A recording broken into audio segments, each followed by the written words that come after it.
বঙ্গোপসাগরে ট্রলার ডুবির ঘটনায় এখনো নিখোঁজ ৬ জেলে। ২ দিন পর গতকাল ২ জনের মরদেহ উদ্ধার করা হয়। দর্শক, আরো খবর জানতে আমরা যোগ দেব চট্টগ্রামে। সেখানে রয়েছেন সহকর্মী নয়ন বড়ুয়া। জয়, নিখোঁজ হওয়া জেলেদের উদ্ধারে অভিযান কি এখনো চলছে কিনা জানাবেন, আর সবশেষ কি তথ্য রয়েছে আপনার কাছে?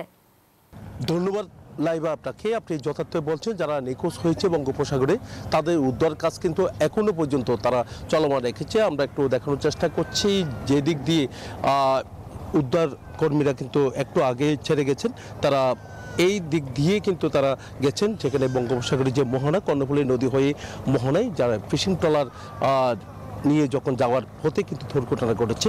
তো এখনো পর্যন্ত ৬ জনের মরদেহ উদ্ধার করতে পারেনি।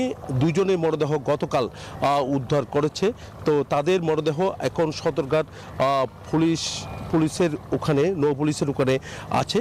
তো সেখান থেকে পরিবারের কাছে হস্তান্তর হবে বলে আমরা জানতে পেরেছি। সমিলে বলা যায় যে উদ্ধার কাজ এখনো পর্যন্ত কোস্টগার্ড, একই সাথে আমরা দেখতে পাচ্ছি নৌবাহিনী তারা চেষ্টা চালিয়ে যাচ্ছেন। যেহেতু সাগর কিছুটা উত্তাল, তার কারণেই কিন্তু যেভাবে ব্যাগ পেতে হচ্ছে।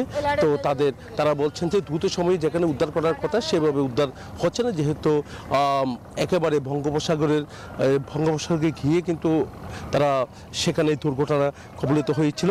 তো তার কারণে কিন্তু মরদেহ কিন্তু যেখানে পড়ছে সেখানে অনেক চাষ করেছে কিন্তু পাওয়া যাচ্ছে না। তারা বিভিন্ন জায়গায় দেখা যাচ্ছে সেই মরদেহগুলো বেশি উঠতেছে।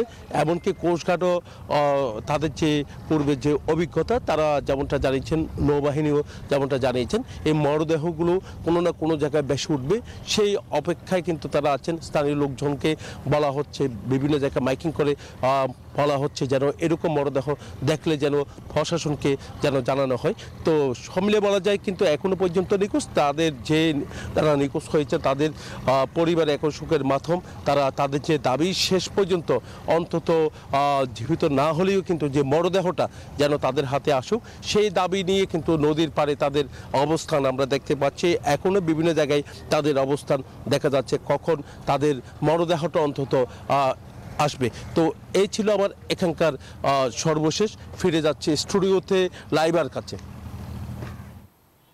জয়, ধন্যবাদ আপনাকে। বান্ডেল থাকলে প্রতি সেনমানিতে টাকা বাঁচবে। বিকাশ সেনমানি বান্ডেল কিনে জিতুন প্রতি লেনদেনে।